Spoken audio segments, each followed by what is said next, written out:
So, Coach, 2013 season around the corner. What are our expectations? What are our goals? What are reasonable expectations for this year? Well, let's start with the men. The men finished second in the Gulf South Conference last year, and we've only lost one runner off that team from our top seven. So and we've added one extremely good freshman in Rafael Duenas from Texas. Our expectations for the men is that we'll have a shot at competing for the conference championship. And that's one of the goals that we're working towards now.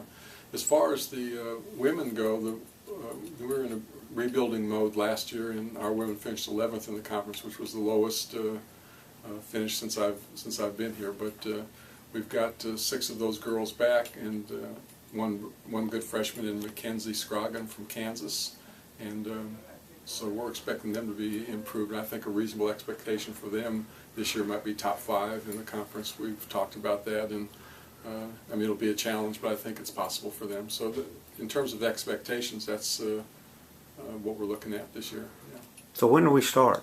The first meet is on September 7th, and we're going to go to Jacksonville State in Jacksonville, Alabama, and run there. And then the week after, we'll go to the Gulf Coast Stampede, hosted by the University of West Florida, and run there. And that'll be our first sort of test, because there'll be several conference schools there, so we'll get an early indication of where we are compared to them, and that'll help us direct our training over the next few weeks to see what we need to do to improve.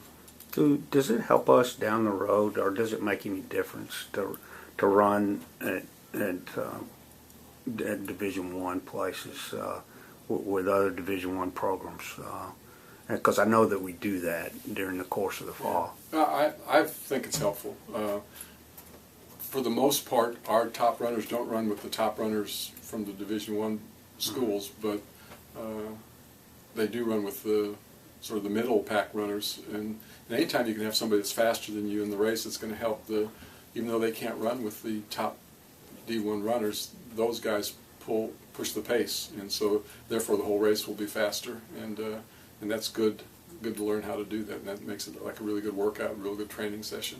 And so we try and do that as much as possible. Plus, it's always fun for the kids to, after the race, to get the results and see how many Division I runners they've beaten in the race and stuff. They get a kick out of that. So it's I think it's good for their confidence, and physically it's good for them. I think a lot of people don't realize either how much training goes into what these kids do. Explain a typical preseason training day for your guys. Well, one day a week we run. Our kids will run anywhere from 70 to 80 miles in a week in training, and one day during the week they'll run 20% of that total distance. So that's usually on a weekend. So for a kid who's doing 80 miles a week, that's 16 miles. He'd do a 16-mile run. Typically we do 15% of the total distance that we would run in a week on a given day, and so that would be 12 miles for most of the kids. So they'd get, it's not all hard running, some of it's just like what you might call jogging or easy running mixed with hard running, but still 12 miles is a lot. And then we lift weights 3 times a week in the afternoon.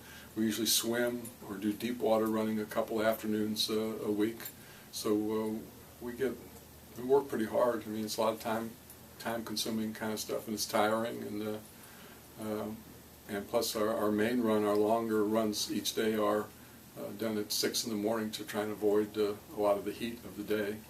So that's an extra challenge for the kids to try and get to bed at night. There's a lot of distractions in college.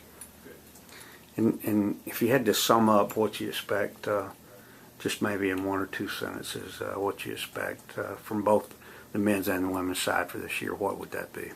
Well, I expect them to really work hard. They are motivated, so that shouldn't be a problem. And I really expect the boys to have a good run at making it to the GSC Championship, and possibly, since the NCAA now takes 3 teams from each region, if they continue to improve, we'll have a shot at making it to nationals. And that's probably a little bit out of the girls' range right now, but I definitely expect them to be much improved over last year.